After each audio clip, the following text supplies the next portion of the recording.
bonjour à toutes, bonjour à tous. Alors pour ceux qui ne me connaissent pas, je fais une très brève présentation. Donc Valentin Lagouriot, âgé de 21 ans, étudiant en histoire actuellement, et modeste secrétaire général adjoint à l'Union du peuple français, organisation politique gaulliste. Alors évidemment pas gaulliste d'opérette ou de carton, contrairement à certains qui le sont naturellement, mais ce sujet-là on pourra en reparler une autre fois, si ça me tente, et si ça vous tente surtout. Bon, mais c'est pour le sujet du jour donc. Je vais un peu répliquer par rapport à certains propos qui ont été tenus il y a quelques jours. Des propos tenus par Nagui dans son émission Tout le monde veut prendre sa place sur France 2.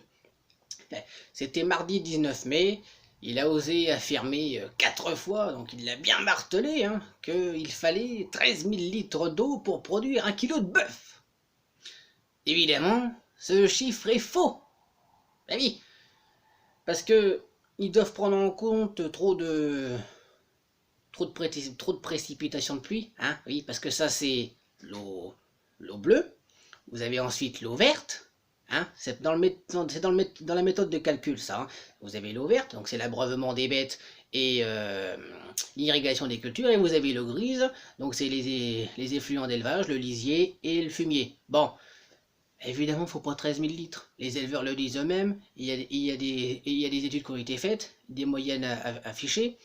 C'est 50 à 60 litres d'eau pour 1 kilo de bœuf. Alors, avant d'éructer de pareilles sottises, il vaudrait mieux se renseigner et de croiser les sources, et non pas se contenter d'aller surfer sur des sites internet des associations anti-animalistes, anti-élevage, etc.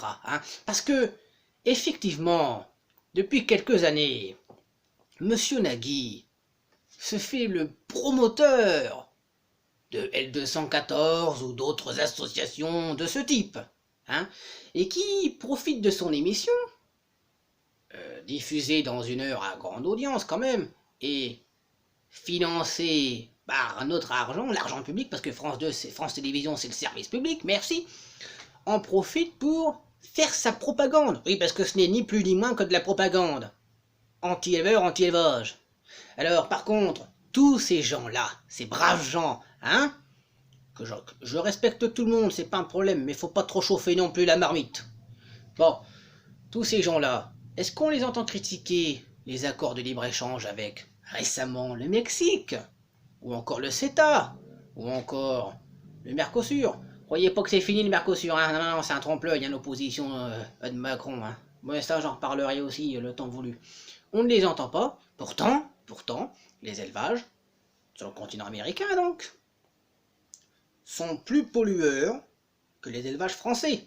Bien sûr, en France, vous n'avez pas des feedlots, vous n'avez pas 10 000 bêtes entassées dans des terrains sans herbe, en plus. Bon, alors qu'en France, c'est en moyenne, quoi, allez, 80 vaches sur 60-70 hectares, bon, et ça pâture, dans l'herbe, pas dans une simple terre. Bon, alors, j'aimerais bien que ce soit donnant-donnant, alors c'est sûr, si vous mangez de la mauvaise viande, qui vient de tous ces pays-là, et qui ne respecte pas nos standards de production, effectivement c'est de la mauvaise viande, c'est de la viande qui pollue. Mais si nous mangeons de la viande française, de la viande locale, eh bien oui, nous ne polluerons pas la planète.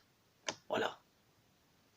Et donc, je le redis encore, vérifiez vos sources, mais ces gens-là ne les vérifieront pas parce qu'ils veulent toujours avoir raison sur tout.